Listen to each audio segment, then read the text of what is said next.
Welcome back once more here on Yankees batting practice today. Later this afternoon in South Williamsport, Pennsylvania, a new Little League World Champion will be crowned. A team from the home state is going for the title. The second straight year a Pennsylvania team has made it to Little League's showcase event. Last year, it was a group of kids from Philadelphia who enthralled America, thanks in part to pitcher Mo'ne Davis. Here's Chris Sheeran with more. Everyone, including those on the hill, on their feet. It's over. A complete game for Mo'ne Davis. After last year's Little League World Series, everyone knew Mo'ne Davis and 6 other members of her hometown team, the Anderson Monarchs. The Monarchs are an inner-city youth Little League based in Philadelphia. This organization is more than a baseball team. It's a family. I've had a lot of these kids since they were 3 years old, and the rest of them since they were 7. We played baseball, basketball, and soccer together year-round. Same roster of kids. We just commit to those kids for as long as they want to stay in the program. The idea is to keep them together like a family. This summer, the Monarchs hit the open road on a 23-day barnstorming tour, visiting over 20 cities and traveling over 4,000 miles, learning about the civil rights movement while playing against other Little League teams along the way. It's been incredible. It's been better than I even imagined it being when I was putting it together in my mind. We've been learning about the civil rights movement every Friday night, 2-3 hours every Friday night for the past 6 months.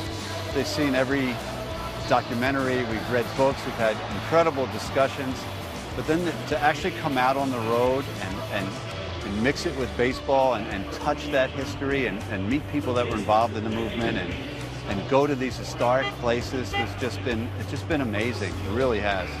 They paid tribute to Negro Leagues of the past by traveling in a 1947 flexible Clipper tour bus. The team left technology behind and immersed themselves into this experience. I had 2 messages that I really wanted to get across to these kids. One of them was that the civil rights movement is not ancient history that happened in some foreign land a million years ago. That's the way it's treated sometimes.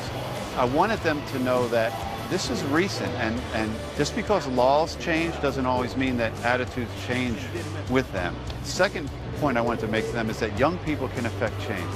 There was high school and college kids willing to go out there and sacrifice and put it all out on the line for what they believed in. Steve Bandura, the Monarchs coach and backbone of this organization, knows the importance of passing along baseball to the next generation.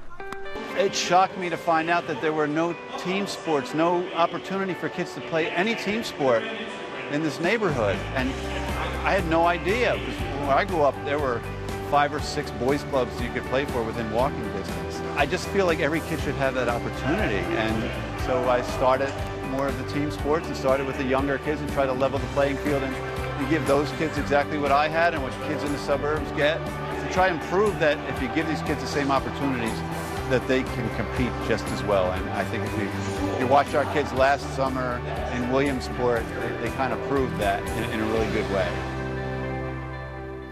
For more on their civil rights barnstorming tour, keep it tuned here on Yes. We caught up with the team in Birmingham, Alabama.